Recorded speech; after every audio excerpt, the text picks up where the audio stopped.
Buenas tardes, jóvenes. Es un gusto saludarles en esta tarde. Hoy vamos a empezar con el tema de el trastorno de líquidos corporales enfocados en la diarrea. ¿Por qué es importante la diarrea? Porque hemos visto bastante pérdida de la homeostasis que nos puede llegar inclusive a la letalidad. Esto lo podemos ver en pacientes o muy ancianos, inmunodeprimidos, como pacientes con VIH o personas muy bebés que también se nos pueden deshidratar y se nos pueden morir en cuestión de horas. Y también tenemos una enfermedad que gracias a la voluntad de Dios aquí yo no la conocí, que es el famoso cólera.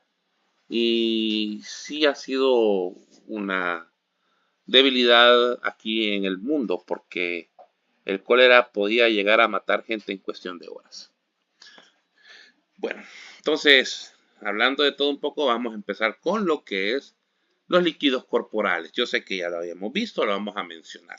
Los objetivos de la clase es que ustedes conozcan la distribución del agua corporal en los diferentes comportamientos, composiciones y mecanismos existentes. Conocer los principales líquidos corporales y electrolitos en el ser humano. Aquí podemos ver la gráfica donde miramos que el varón adulto tiene un 60% de agua y la mujer adulta tiene un 45% de agua corporal y en un recién nacido o un bebé en un 83%. El mantenimiento de un volumen relativamente constante y una composición estable de líquidos corporales es esencial para la homeostasis. ¿Por qué? Por ejemplo, les hablaba yo que el ojo es como un globo lleno de agua. Que está lleno del famoso humor vítreo y humor acuoso, por medio del cual la luz transmite su reflejo hasta llegar al nervio óptico. No sé si ya lo habían, yo creo que ya lo había mencionado yo esto, ¿verdad? Pero siempre es bueno repetirlo para que lo aprendamos de una mejor manera y lo tengamos presente. Entonces, para que miremos que en cosas tan básicas es importante el agua. No digamos a nivel cerebral, ¿verdad? El líquido cefalorraquídeo, el líquido interpleural, el líquido que se encuentra en medio del corazón, en la cavidad abdominal, en todos lados, ¿verdad? Algunos de los problemas más comunes e importantes que aparecen en la medicina clínica se deben a las anomalías del sistema de control de mantenimiento, la constancia relativa de los líquidos corporales. Por ejemplo, cómo podemos romper la homeostasis del equilibrio hidroelectrolítico. Uno que es de los más frecuentes es la diarrea. Entonces en eso va enfocado la clase el día de hoy. Aquí viene un pequeño video que quiero compartir acerca de lo que es el líquido corporal. Yo creo que no lo habíamos visto, pero siempre es bueno Los recordarlo. líquidos corporales son todos los líquidos que se encuentran en los distintos compartimientos del cuerpo humano y que cumplen múltiples funciones, tanto en el transporte de nutrientes como en la regulación de la temperatura y en el mantenimiento de la homeostasis celular y corporal. Más del 60% del cuerpo humano está compuesto por agua, la cual está repartida entre dos compartimientos conocidos como el espacio intracelular y el espacio extracelular. Esto también es cierto para gran cantidad de animales y de plantas, de allí que el agua sea un líquido tan esencial. El espacio intracelular contiene al líquido intracelular que, de todas las células en conjunto, representa cerca del 40% del peso del cuerpo de un ser humano adulto promedio. El líquido del espacio extracelular corresponde más o menos al 20% del peso corporal y se considera dividido en el líquido intersticial, el plasma sanguíneo y algunos líquidos contenidos en compartimientos especiales. Líquido intracelular y extracelular. Tanto el líquido intracelular como los líquidos extracelulares son de suma importancia para el funcionamiento adecuado del cuerpo humano como un todo. En el líquido intracelular se llevan a cabo todas las reacciones catalíticas fundamentales para el metabolismo, la división y el mantenimiento de las condiciones celulares internas. El líquido intersticial es esencial para el mantenimiento de la integridad celular, así como para la comunicación celular y la regulación de muchas de las funciones relacionadas con las células. El plasma sanguíneo corresponde a 60% del líquido que se encuentra en los compartimientos vasculares. y es un importante vehículo para el transporte de células, nutrientes y otros factores por todo el cuerpo. El humor acuoso, los líquidos cefalorraquídeo, pleural, pericardio y sinovial, así como las secreciones serosas y otras secreciones glandulares, son líquidos extracelulares contenidos en compartimientos especiales que ejercen distintas funciones en el cuerpo, todas más o menos con igual importancia. Composición de los líquidos corporales. Líquido intracelular. El líquido intracelular es el que forma parte del citosol. Está principalmente compuesto por agua, en la que se encuentran disueltos distintos tipos de iones, gran cantidad de proteínas, con o sin actividad enzimática, azúcares y otros metabolitos importantes para las células.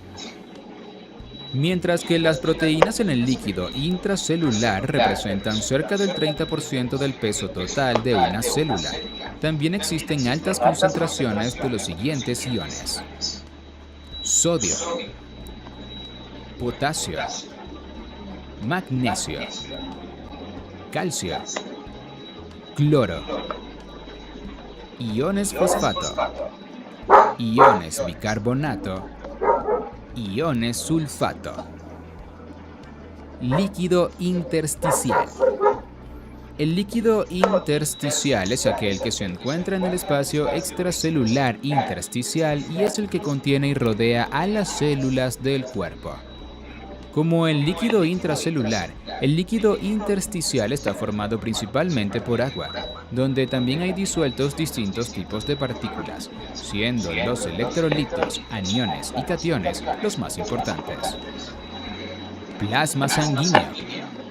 El plasma es el líquido extracelular que está contenido en los compartimientos vasculares. Su composición es similar a la del líquido intersticial respecto a la identidad de algunas de las partículas disueltas en él, pero no respecto a la concentración de las mismas. Composición de los líquidos extracelulares contenidos en algunos compartimientos especiales. Humor vítreo. El humor vítreo es el líquido que ocupa gran parte del volumen del globo ocular.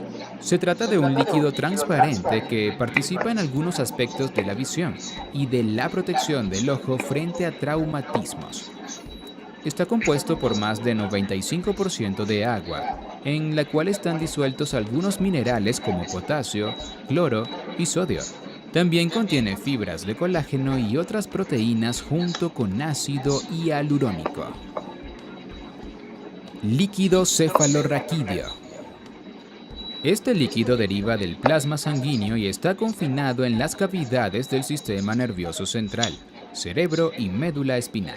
Participa en la protección del cerebro y en el mantenimiento de la presión dentro del cráneo, así como en muchos otros procesos implicados en la salud del sistema nervioso central. Su composición es muy similar a la del plasma sanguíneo, pero se diferencia por tener menor abundancia de proteínas, casi 200 veces menos, y por tener vitaminas y algunos metabolitos ausentes en el plasma. Líquido sinovial. Este líquido es el que se encuentra encerrado en el interior de las cápsulas articulares de las articulaciones sinoviales, por lo que es fundamental para la unión y movimiento de distintos huesos en el cuerpo. Está compuesto por los mismos iones que se encuentran en el plasma sanguíneo, pero es descrito como un ultrafiltrado de este, con alto contenido de ácido hialurónico. Compartimientos y distribución de los líquidos corporales. Como ya comentamos, los líquidos corporales están distribuidos por el cuerpo en dos compartimientos distintos: el compartimiento intracelular y el compartimiento extracelular. El compartimiento intracelular corresponde al espacio contenido en el interior de las células, es decir, al que está encerrado o delimitado por la membrana plasmática y que contiene una sustancia conocida como citosol. El compartimiento extracelular es, como su nombre lo indica, el espacio comprendido por los alrededores de las células. El líquido contenido en el compartimiento extracelular se divide en tres: el líquido intersticial, el plasma sanguíneo y los fluidos contenidos en compartimientos especiales del cuerpo. El líquido intersticial rodea a las células, bañándolas y sosteniéndolas. El plasma sanguíneo viaja por los compartimientos vasculares a través de todo el cuerpo. Y hay otros líquidos corporales, muchos derivados del plasma, que están presentes en sitios muy específicos. Los globos oculares contienen al humor vítreo. La médula espinal y el cerebro, que representan al sistema nervioso central, están en contacto permanente con el líquido cefalorraquídeo. El líquido pericardio se encuentra en la capa del corazón conocida como pericardio y se encarga de lubricar este órgano. En la pleura, que es el tejido que cubre la cavidad torácica, está el líquido pleural, que cumple funciones esenciales de lubricación. Asimismo, existe el líquido sinovial, que está encerrado en el interior de las articulaciones sinoviales, por medio de las cuales están articulados la mayoría de los huesos del esqueleto axial, extremidades superiores e inferiores. Interesante, ¿verdad? Toda la recopilación de lo que es la composición corporal de agua. Aquí vamos a recopilar porque habíamos hablado que hay dos tipos de formas de las cuales uno puede ingerir agua. Uno es la vía oral, que es la más adecuada, ¿verdad? De hecho, paciente deshidratado, llámese dengue, llámese diarrea, siempre lo más ideal va a ser conservar la vía oral. Siempre existe la vía parenteral, que vamos a hablar el día de mañana también de eso, y va a ser un tema bien interesante para que podamos discutirlo acerca de la famosa fórmula de Holiday-Segar para calcular la cantidad de líquido intravenoso que le podemos administrar a un paciente bebé crítico, ¿verdad? Miramos aquí, se ingiere en forma de líquido o de agua de alimentos. Esto que compone alrededor de 2.1 litros de agua de líquido corporal. ¿Qué quiere decir? Que debemos de tomar por lo menos 2 litros de agua al día. Al menos. Por ejemplo, está la famosa tradición, cultura que tenemos nosotros que se dice que debemos de tomar por lo menos 8 vasos de agua al día. Entonces, 8 vasos de agua equivale aproximadamente a 2 litros de agua. Claro, para mí y para ustedes, les quiero dejar este mensaje.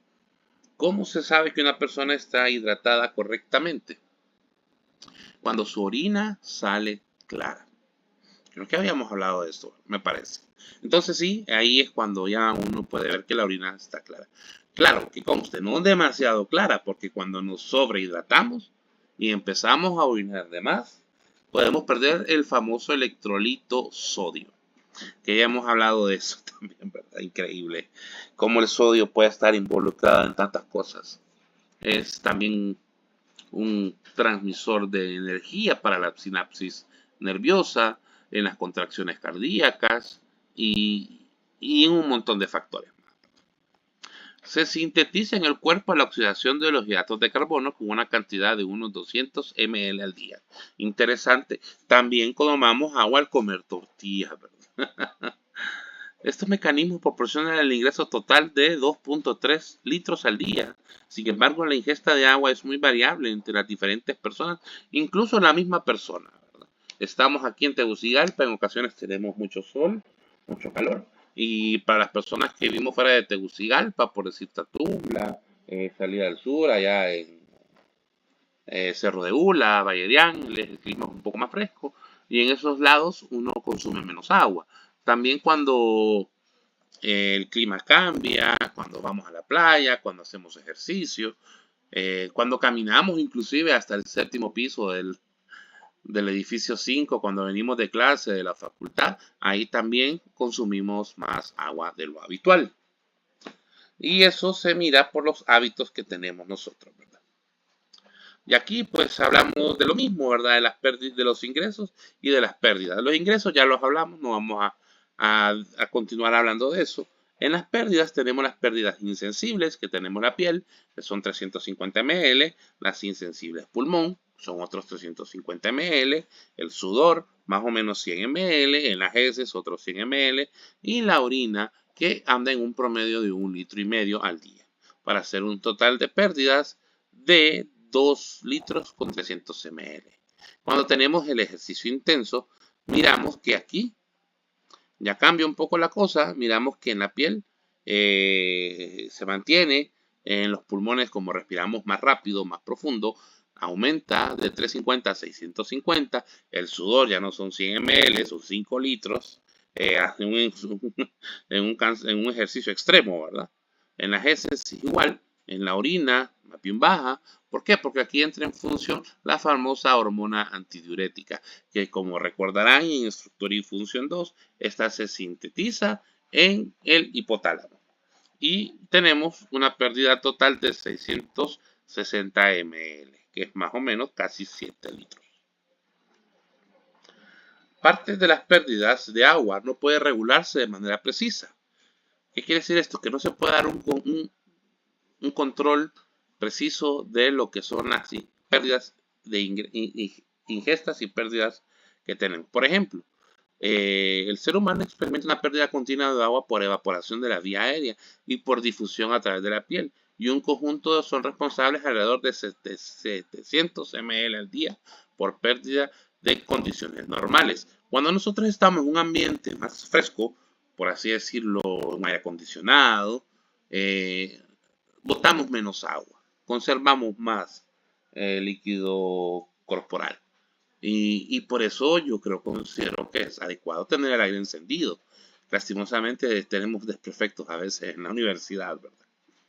Esto se le denomina pérdidas insensibles de agua, porque no somos conscientes de ella, y aunque se produzca continuamente en todos los seres humanos vivos.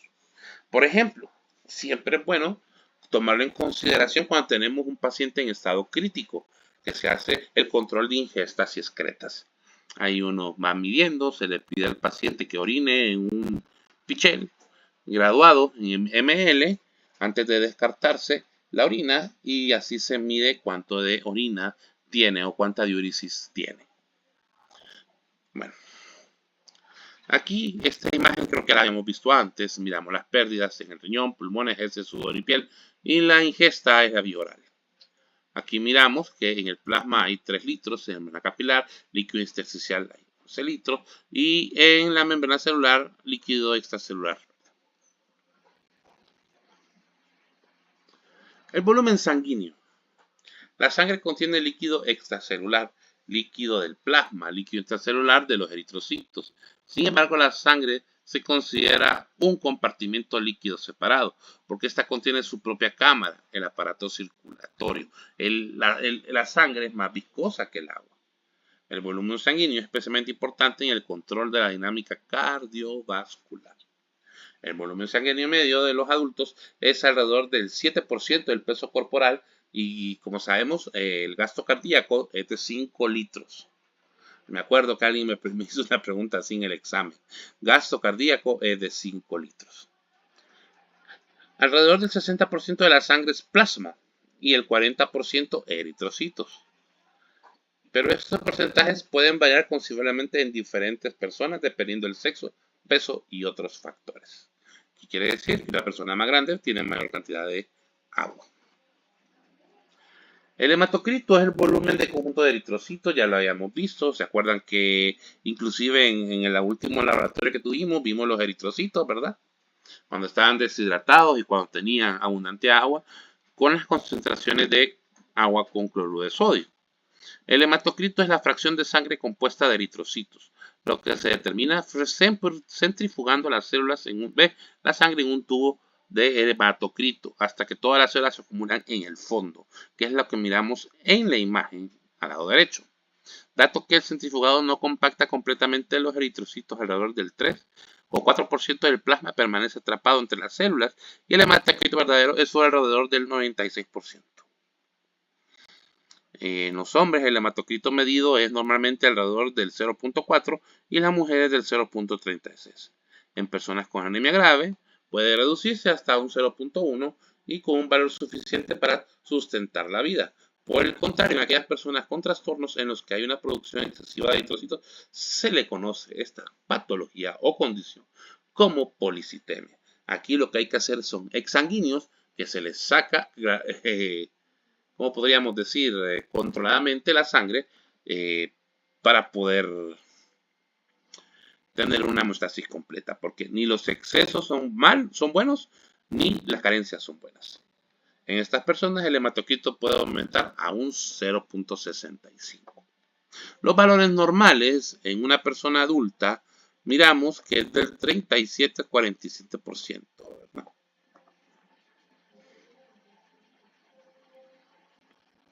Aquí esta imagen ya la habíamos visto, ya la recordamos, donde miramos los aniones y los cationes, donde el principal catión del líquido extracelular es el sodio y el principal catión del líquido intracelular es el potasio. El principal anión del líquido extracelular es el cloro y el principal anión del líquido intracelular es los uniones orgánicos y el bicarbonato, ¿verdad? Los lípidos, el colesterol, grasas neutras, glucosa, urea, y ahí va más o menos todo lo que encontramos. Interesante, el valor de la creatinina es hasta 1 miligramo sobre decilitro. Pónganle ojo a eso, puede ser pregunta de examen. Los valores, el ácido láctico, un 10 miligramos sobre decilitro. ¿Por qué hago énfasis en el ácido láctico? Porque el lactato, en cuanto uno tiene una sobrecarga de ejercicio y no se hidrata lo suficiente, empieza a elevarse, ¿verdad? Ahora, miramos aquí un cuadro comparativo donde están las sustancias molares y el líquido extra e intracelular. Estos valores hay que aprenderlos, van a salir en términos pareados en el examen para algún grupo. Recuerden que siempre pongo dos pautas, ¿verdad? El sodio en el plasma sanguíneo es de 142 ml, el potasio de 4.2, el calcio 1.3, el magnesio de 0.8 y el cloro en 1.6. Esos son los valores más importantes. La ferritina, la carnicina, los aminoácidos, la catinina, son otros que también son importantes, pero hoy no es el día para empezar a hablarlos. Aquí tenemos otro videíto acerca...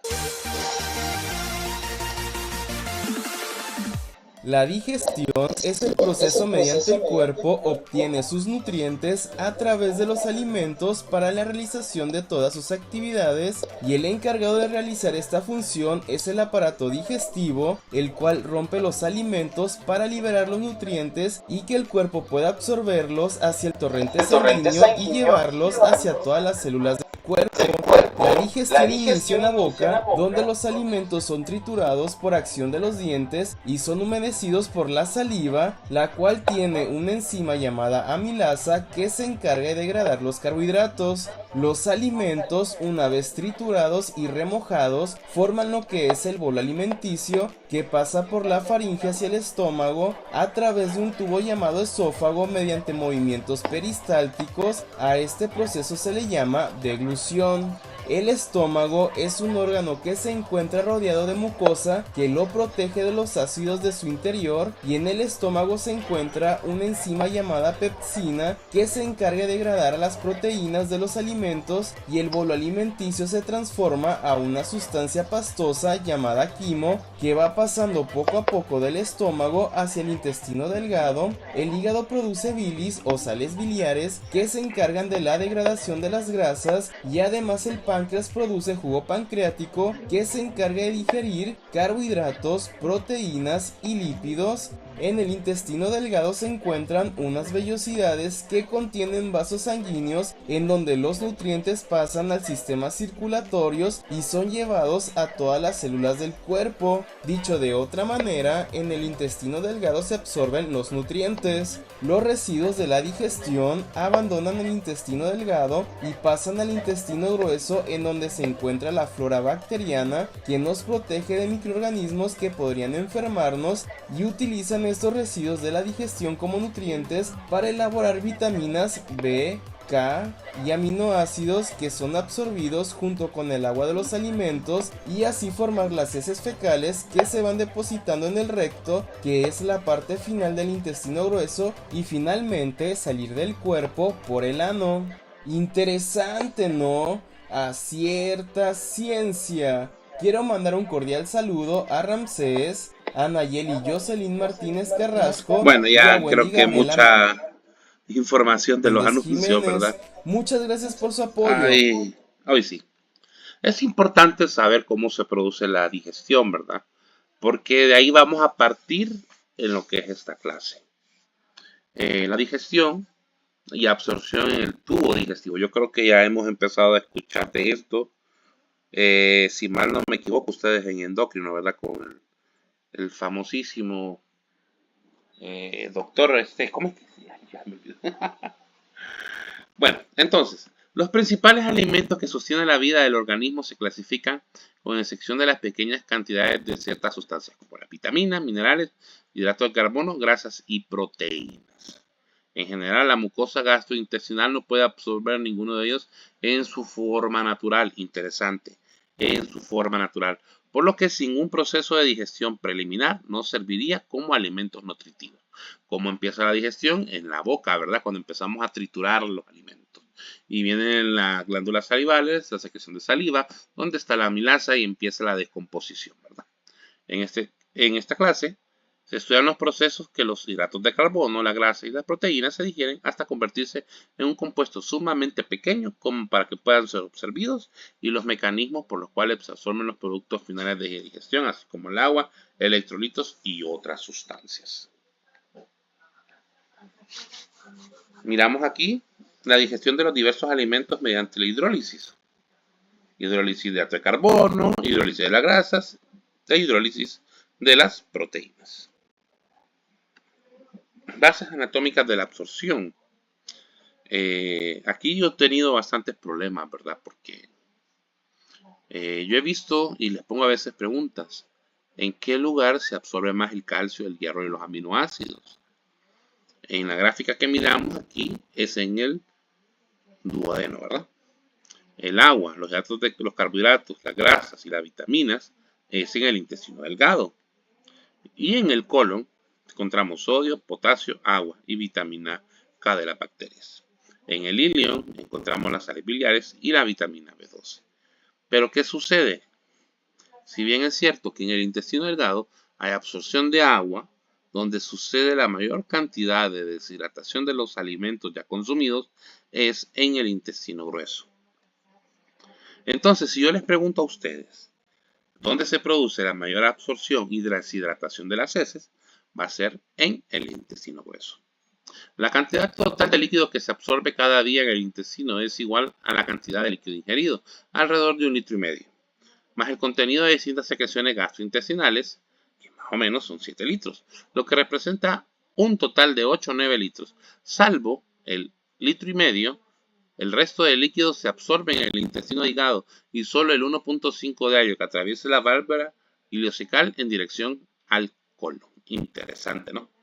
El 1,5 litros que tomamos se absorbe en el colon. Intestino grueso.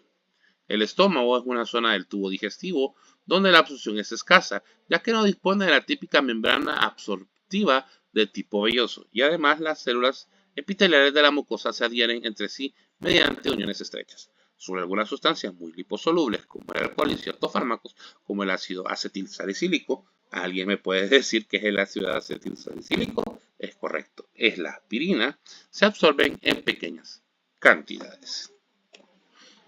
Y continuamos, ¿verdad? Con esta gráfica que nos dice la absorción. En el esófago, eventualmente no se absorbe nada. En el estómago, pocas cantidades de agua. El alcohol etílico sí se absorbe aquí. Así que les voy a dar un tip para los que nos gusta tomar, ¿verdad? Y queremos hacer trampa y aguantar un poquito más que los demás. De hecho, he tenido unos amigos que antes de tomar se tomaban un vaso de leche. Y ustedes dirán, ¿y por qué un vaso de leche? Porque la leche grasa reviste todo lo que es la mucosa gástrica y hace que el metabolismo o la absorción del alcohol sea más lento. Por eso las personas que comen cuando beben, en ocasiones cuesta que les peguen la goma, ¿verdad? El cobre, lo duro, fluoruro, molibdeno y factor intrínseco. Todo esto es en el estómago. Duodeno, un montón de electrolitos como el calcio, fósforo, magnesio, hierro, cobre, selenio, tiamina, ribofablina, niacina, biotina, folato y vitaminas A, D, E, K. Es interesante esto aquí de lo que es la tiamina. Yo tuve un paciente que le hicieron la famosa manga gástrica. No sé si a ustedes se los he comentado. El paciente es el famoso tegrolobo, uno de los que está allá en Estados Unidos extraditado. Él todas las semanas quería que le aplicara complejo B. ¿Pero por qué dirán ustedes? Porque él se hizo la manga gástrica. Entonces, donde se absorbe todo lo que es la tiamina, es ahí en el duodeno. Entonces, esa parte se la quitaron. Entonces, ahí, como no tenía absorción, tenía que estarse medicando, ¿verdad? Y en el colon, donde encontramos la mayor absorción de agua, sodio, cloruro, potasio, vitaminas y biotina. Hoy sí, otro videito de la diarrea. Cuando hablamos de diarrea, nos referimos a un aumento de la frecuencia de las deposiciones que además son de menos consistencia, o sea, son deposiciones líquidas, ¿ya? Con respecto al basal, si la persona tiene una caquita que es más blanda, normalmente hay que compararlo con el basal. Siempre es una menor consistencia respecto al basal y una mayor frecuencia respecto al basal. En nuestro tubo digestivo el agua se reabsorbe en conjunto con los electrolitos, como el sodio, el bicarbonato, el potasio, y en un 99%, ¿ya? Así que hay mucha reabsorción. Esa agua puede ser exógena o endógena, ¿ya? O sea que nosotros mismos secretamos agua para luego reabsorber. ¿Cuánto reabsorbemos en cada parte? En el intestino delgado 7 litros, en el colon ascendente 1500, en el transversal 1400 y ya en el descendente reabsorbemos muy poco, 100 ml y hacemos caquita más o menos de 100 ml al día. Y las secreciones van a ser a un nivel más alto, ¿cierto? Al final del estómago, el duodeno, ahí nosotros vamos a secretar esa agüita y los electrolitos que nosotros luego en el intestino lo vamos a reabsorber. La diarrea la podemos clasificar según temporalidad en aguda o crónica. Les voy a aprovechar de recordar que porfa se suscriban a este canal si les gustan los videos. Aguda es menos de 2 semanas y crónica es más de 4 semanas o más de un mes y entre ambas está la diarrea prolongada. Esa es la clasificación temporal, pero también tenemos una clasificación por los mecanismos fisiopatológicos, ya que se van a basar básicamente en el balance que hay entre la reabsorción de agua y la reabsorción de electrolitos y la secreción de ambas cositas. Entonces la vamos a separar en osmótica, secretora, inflamatoria, que es como una clasificación un poco más aparte de eso, y dismotilidad. Si se fijan, por un lado tenemos el tema de los electrolitos y del agua, con la osmótica y secretora, y por el otro una clasificación más estructural, más intrínseca, con la inflamación y la dismotilidad. Entonces, ¿qué tenemos en la diarrea osmótica? Lo que va a suceder es que aumenta la cantidad de solutos adentro del tubo digestivo. Esto puede ser porque nosotros estemos consumiendo más solutos o porque esos solutos se están degradando en menor cantidad, ¿cierto? Nosotros, por ejemplo, nos falta la enzima que degrada la lactosa y eso se convierte en un osmolito activo. ¿Qué significa el osmolito activo? Activo significa que activamente arrastra agua hacia ellos, ¿ya? El agua sigue los puntitos. Eso significa que va a haber más agua en las deposiciones, se va a generar una deposición más líquida y con eso vamos a tener la famosa diarrea. Ahora nosotros no somos adivinos y queremos saber qué tan importante es ese osmolito activo a nivel de la deposición y podemos encontrar ese osmolito aumentado calculando el gap osmolar, ¿ya? Puede que la osmolaridad de la deposición esté aumentada, pero no necesariamente, ¿ya? Puede que la osmolaridad sea la misma, pero lo que cambie es el gap osmolar, ¿ya? Necesito que miren bien el gráfico y que se fijen que el aumento de elementos osmóticamente activos que yo pinté en naranjito desplaza hacia abajo los osmolitos normales que son el sodio y el potasio. Entonces si nosotros hacemos la resta va a disminuir el sodio y el potasio y eso hace que aumente la diferencia, aumenta el color naranja.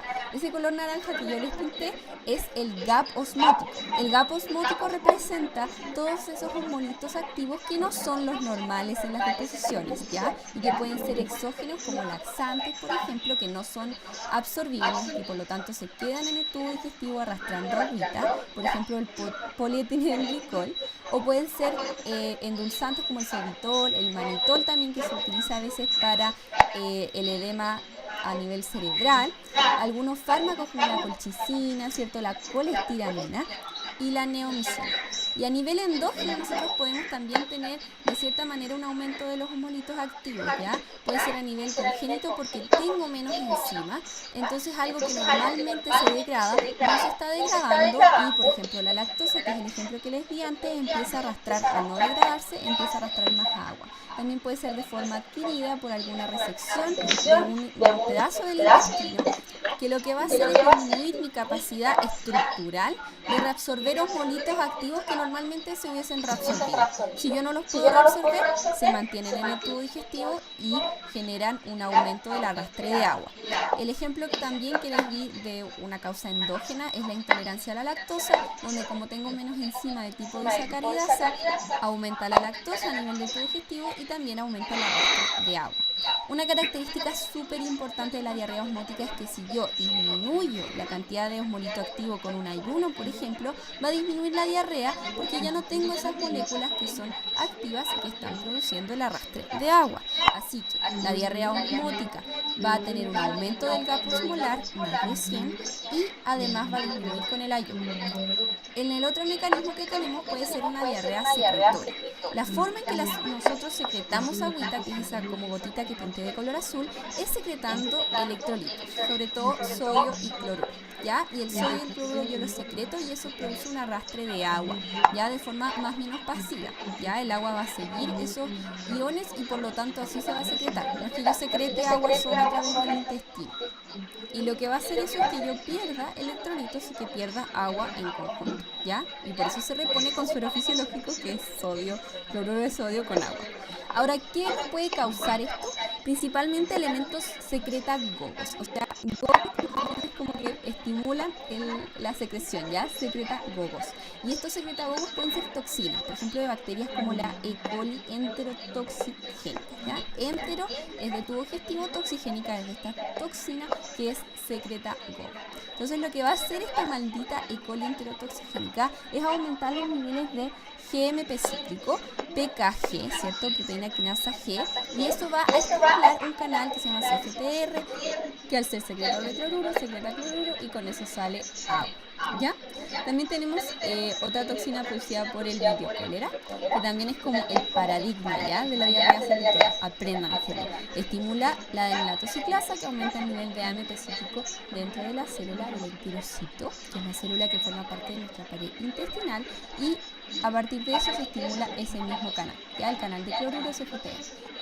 Con eso va a salir agua, que es lo que pinté color celestito, y algo que también hace el AMP cíclico estimulado por el Vibrio cólera, o aumentado en realidad por el Vibrio cólera, es inhibir la reabsorción de sodio a nivel de un canal que reabsorbe sodio y cloruro, ¿ya? Así que lo que nosotros podemos hacer, como inhibe el canal que reabsorbe sodio y cloruro, pero no inhibe el canal que reabsorbe sodio y glucosa, nosotros podemos dar sales rehidratantes con sodio y glucosa, y esa glucosa va a empujar la reabsorción de sodio, y acuérdense que cuando se reabsorbe sodio, se reabsorbe agua, ¿ya? Eso es como lo que se ha visto que funciona bastante bien en los pacientes con esta diarrea por Vibrio cólera y en países que tienen bajos recursos, que son los que tienen esa diarrea, ¿ya? Así que sodio con glucosa es una muy buena alternativa. Y otros secretagogos también pueden ser hormonas, sustancias neuroendocrinas, incluso como síndromes paraneoplásicos que producen diarrea, así que es bien como heterogéneo. Pero como les digo, la E. coli enterotoxigénica y el Vibrio cólera son como muy característicos paradigmáticos de esta diarrea secreta. ¿Qué pasa con el gap osmolar en una diarrea secretora? Vamos a tener que aumenta el sodio y el potasio a nivel del tubo gastrointestinal, que es lo que se traduce en la caca, que es lo que nosotros medimos, ¿ya? Así que el gráfico que yo les dibujo es básicamente lo que sucede al dentro del tubo. aumenta el sodio porque no se pudo reabsorber y eso desplaza, ¿cierto? Los GAP, los molitos activos menos, ya ese que yo pinté color naranja anteriormente, es más bajito porque lo que está generando, ¿cierto? Un aumento de la secreción de agua es el aumento de los electrolitos, ya sobre todo el sodio, por ejemplo. Así que vamos a tener un sodio fecal de más de 90, pero un GAP osmolar disminuido. Porque acuérdense que el GAP osmolar habla de el osmolito activo, que no es esos electrolitos, no es sodio ni potasio, ¿ya?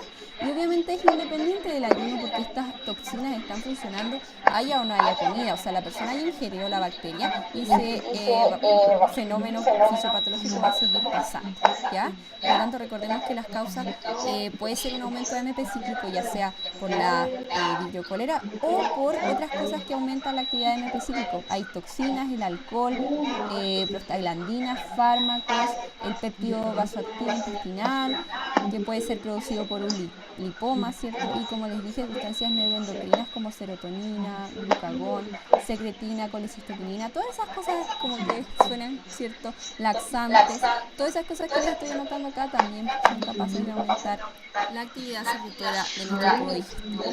Ahora vamos a ver las que yo les dije que eran como las diarreas más estructurales, la inflamatoria y la dismotilidad, ¿ya? En este caso, la inflamatoria es una bacteria que puede ser la Yersinia, la Salmonella, la Shigella o la E. coli enteropatogénica, ¿ya? No toxigénica. Recuerden que la toxina era por la parte de la secreción, entonces la toxina activaba la secretora. Pueden producir un daño en la mucosa, eso activa la producción de citoquinas, de inflamación y el daño a nivel del enterocito. Si el enterocito se daña, es incapaz de reabsorber, ¿ya? Es incapaz de cumplir su función. Recuerden que lo que más hace el intestino delgado y el intestino grueso es reabsorber agua, ir secando la caquita, por decirlo de otra forma. Así que si nosotros producimos un daño a nivel del enterocito, un daño inflamatorio, nosotros podemos producir una disminución de la reabsorción. Si disminuimos la reabsorción de sodio y de cloruro, aumenta la secreción de agua, ¿ya? Porque hay más sodio y cloruro a nivel del tubo digestivo y se secreta más agua. También puede producirse un aumento de la motilidad por la inflamación y también, como les digo, el daño puede disminuir las enzimas que estaban degradando las distintas sustancias, ¿ya? Si daño el enterocito, hay menos enzimas como disacaridasas, aumenta la lactasa, que es un fenómeno, o sea, que es un producto activo, osmóticamente activo, aumenta aún más la cantidad de agua hacia el tubo digestivo. También puede producirse exudado, también aumenta la permeabilidad, ¿cierto? Y todo lo que estaba como dentro del vaso puede salir más fácilmente porque la inflamación produce que el vaso aumente los hoyitos, las fenestraciones, eso produce por inflamación y aumenta la salida de agua, ¿cierto? Como exudado, o básicamente un edema. Y como les digo, la atrofia de las vellosidades también produce que haya menos función absortiva, ¿ya? O sea, es un fenómeno que produce como muchas cosas juntas, ¿ya? También, como les digo, disminuyen los transportadores, disminuyen las enzimas, todo mal, ¿ya? Así que lo que nosotros vamos a encontrar en esto es la inflamación propiamente tal de siempre, ¿ya? Compramos el estado general, fiebre. En esos casos nosotros podemos pensar que la diarrea es inflamatoria. ¿Y cuáles son las causas de esta diarrea inflamatoria? Como les digo, una infección que produzca una estimulación de las citoquinas, una enfermedad inflamatoria crónica, una enfermedad inflamatoria intestinal como el Crohn, la colitis ulcerosa, otras toxinas que en vez de producir una secreción produzcan inflamación y aumento de citoquinas, y también una causa vascular que disminuye, por ejemplo, la irrigación mediante una isquemia y al enterocito no tener a qué entregarle los nutrientes, ¿cierto? Disminuye su absorción. Y la última causa que les quería mostrar era la dismotilidad, que en el fondo es un aumento de la motilidad que hace que sea más rápido el vaciamiento gástrico. Eso disminuye el tiempo de contacto del enterocito con los nutrientes y disminuye el tiempo que tiene para hacer su trabajo, que es absorción. Por lo tanto, aumentan los elementos no absorbibles en el tubo digestivo y eso arrastra agüita. Ejemplos de esto son la disautonomía del diabético, alteraciones neurológicas del diabético que van a hacer que la inervación está alterada y esa inervación aumente la motilidad y hipertiroidismo, colon irritable también, pero debemos descartar las causas orgánicas, ¿ya? Y esas causas orgánicas las podemos dividir. Dentro de las causas endocrinas, por ejemplo, tenemos la hormona tiroidea o el síndrome carcinoide que puede aumentar hormonas. También podemos tener causas neurológicas como la vagotonía, que el vago nos estaría como aumentando el tiempo en contacto con el alimento, pero si quitamos el vago, hacemos una vagotomía economía, se disminuye ese tiempo, aumenta la motilidad intestinal. Otras causas neurológicas, como les digo, es la disautonomía de la diabetes, amiloidosis, una causa medular, de la médula espinal que produzca una mala inervación y lesiones del tubo digestivo, ¿ya? Disecciones, una gastrectomía, eso también va a disminuir el tiempo que el enterocito tiene en contacto con los nutrientes. Y lo último que les quería contar de la diarrea o recordar es que en el enterocito se secretan potasio y bicarbonato. Por lo tanto, si tenemos diarrea, vamos a tener un aumento de la pérdida de potasio y de bicarbonato y por lo tanto se va a producir una hipocalemia y una acidosis que en este caso es metabólica por la pérdida de bicarbonato. Les agradezco quedarse hasta el final del video como siempre y les voy a dejar el esquema para que lo descarguen. No sé todavía si lo voy a dejar en un link en la descripción o quizás... Bueno, continuamos entonces. Ahí dio un resumen bien completo y complejo de lo que es la diarrea. Lo vamos a repetir a continuación, ¿verdad? Porque eso es lo que hace uno de médico, repetir lo que otros han dicho antes. La diarrea y el estreñimiento son un trastorno muy frecuente y juntos causan pérdidas enormes por morbilidad y mortalidad, inconveniencia social, productiva laboral y el consumo de recursos médicos. En todo el mundo hay más de 1.000 millones de individuos que cada año sufren uno o más episodios de diarrea aguda. ¿Quién no ha tenido diarrea? Algo tan complicado que se lo voy a poner de una forma tan sencilla. Hasta el exceso de salsa picante nos puede llegar a irritar la mucosa intestinal y producirnos diarrea. De los 100 millones de estadounidenses al año padecen diarrea aguda, casi la mitad se ven obligados a reducir sus actividades. 10% consultan al médico y alrededor de 250.000 tienen que ser hospitalizados y fallecen alrededor de 5.000 personas, principalmente ancianos. Los datos utilizados en el 2021 sobre la carga anual de morbilidad en Estados Unidos muestra que cada año ocurren 4.5 millones de visitas anuales o clínicas de servicios de urgencia por estreñimiento. Alguien me puede decir, pero es la otra cara de la moneda. Sí, es correcto, es la otra cara de la moneda. Pero van de la mano porque son problemas gastrointestinales de la motilidad intestinal. Diarreas, colon irritable y una carga económica anual media para la sociedad de unos 145 millones de dólares por trastornos intestinales funcionales. Increíble la cantidad de gente y de recursos que se gasta. La diarrea infecciosa aguda es la segunda causa de muerte en niños. Esto es importante, pregunta de examen, recuérdenlo siempre. La Organización Mundial de la Salud informó que alrededor de 525.000 niños menores de 5 años mueren cada año a causa de una causa de diarrea aguda. La diarrea aguda ocurre en niños en países tropicales, da lugar a la enteropatía ambiental por efectos a largo plazo, el desarrollo físico, el retraso de crecimiento e intelectualidad. Así que en ocasiones, cuando miramos en el interior del país, niños que son muy pequeños, hay que ver cómo fue la alimentación que tuvo. También otra cosa que causa problemas gastrointestinales en el desarrollo y el desarrollo intelectual es el consumo de leche entera.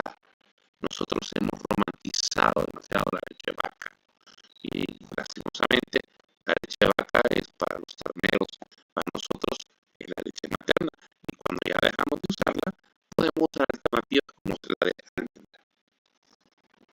Aunque la función principal del intestino delgado es la digestión y asimilación de nutrientes de los alimentos, junto con el colon tiene funciones importantes para regular la secreción y absorción de agua y electrolitos y el almacenamiento o transporte suficiente del contenido intraluminal en sentido distal y la recuperación de algunos nutrientes que no se absorben en el intestino delgado después del metabolismo bacteriano de los carbohidratos permite salvar los ácidos grasos de cadena corta.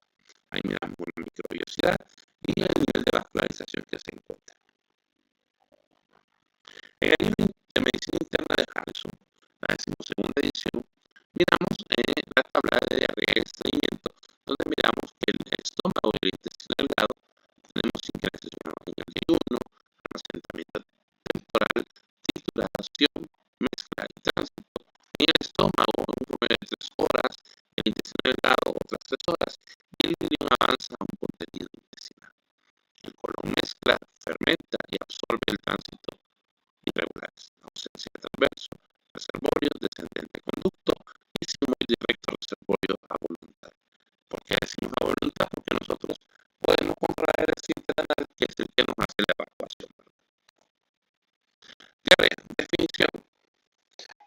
que varios van a decir que es el aumento de la cantidad de heces, el aumento del volumen, la consistencia.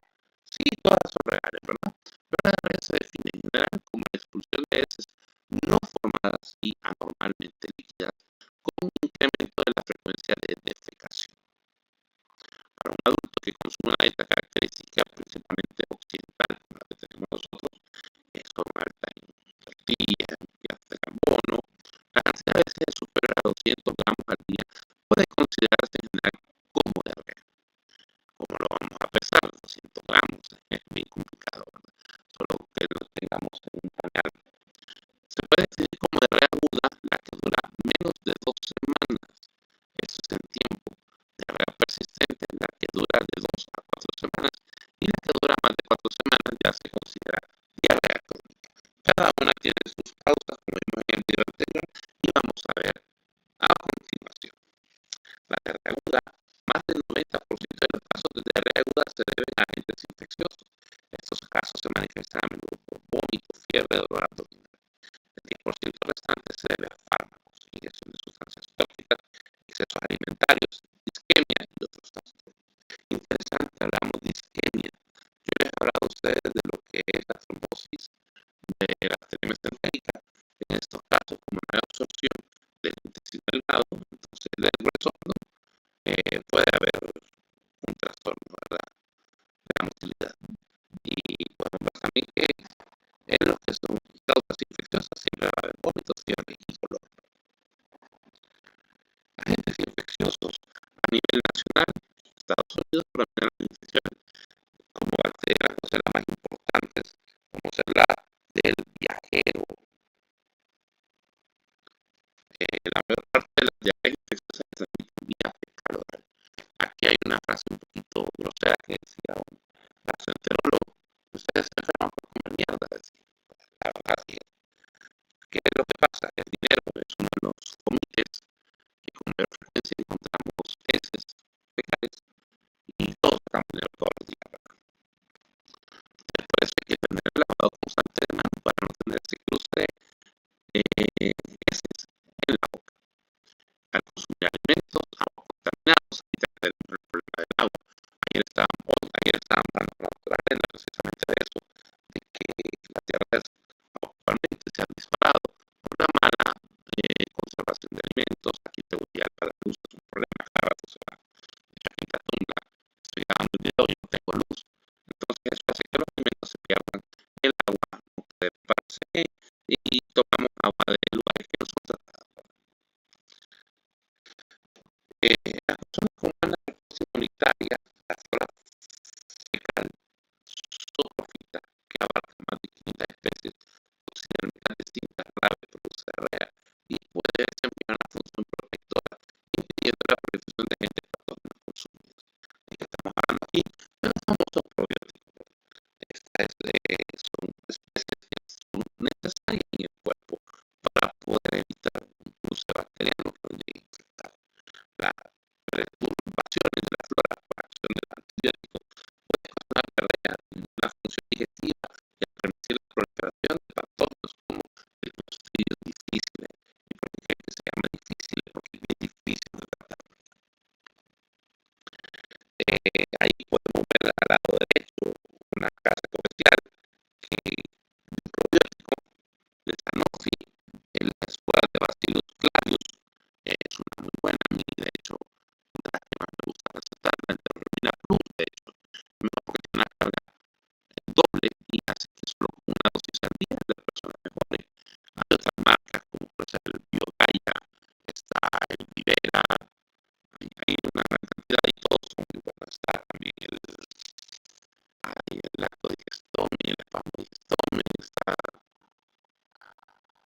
con VIH, también tiene unos supresores, como son las personas que consumen esteroides, ¿verdad? A largo plazo, están expuestas a padecer de diarrea.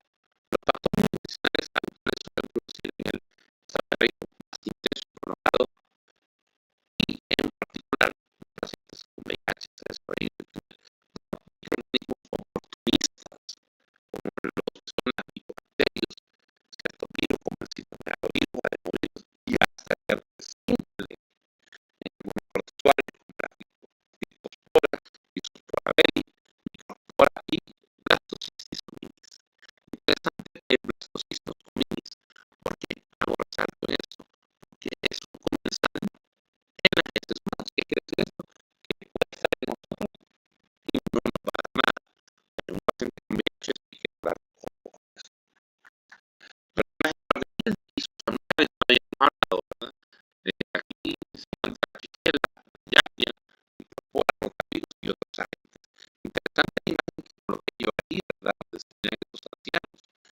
No sé si ustedes han escuchado de un par de ancianos que los de plata, creo que se llama, que todos los años, hasta un día que el pasado fue a dar ropa, comida para Navidad. Es un lugar de ancianos donde ustedes entran y van a sentir la insalubridad en que viven esas personas. Es lamentable, muy lamentable. Personas que residen así por ya lo digamos. Aquí es más frecuente la conocido difícil.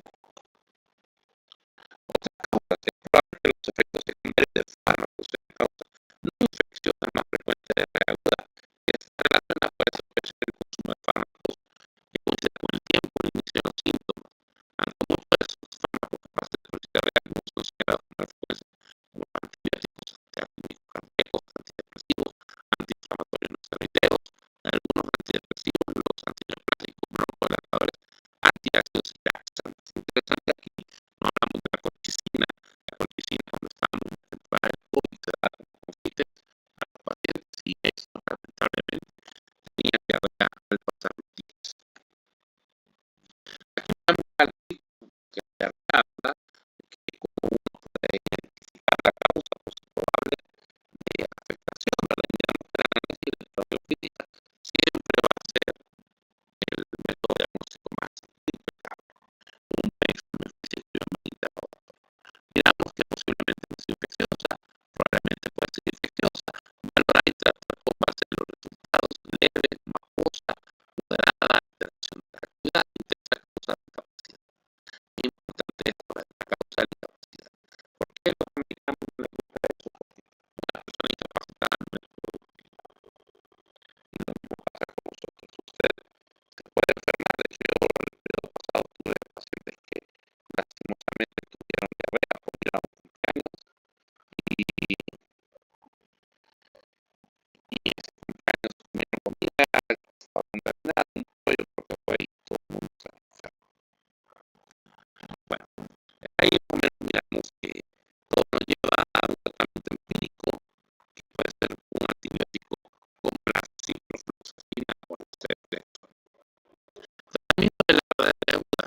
Vemos que lo más importante es siempre la hidratación y conservar la vía oral.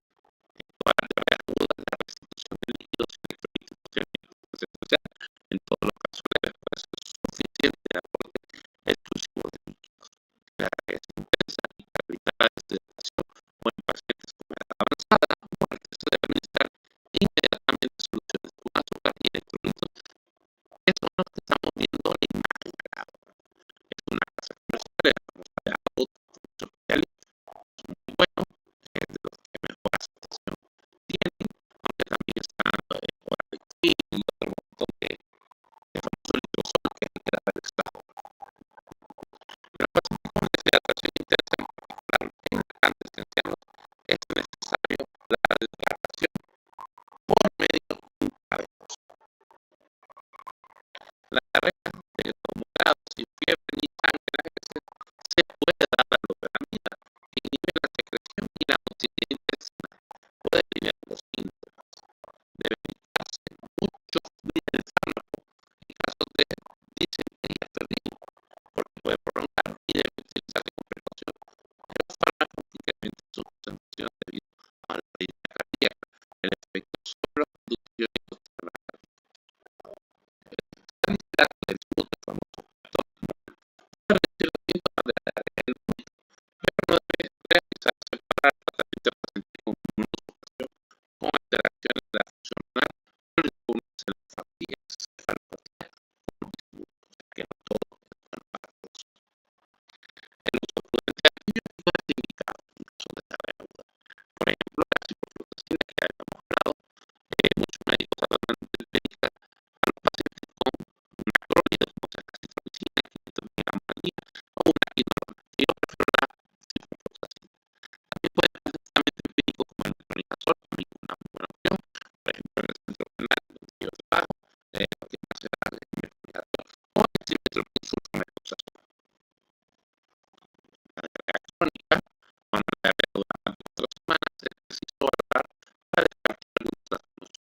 diarrea.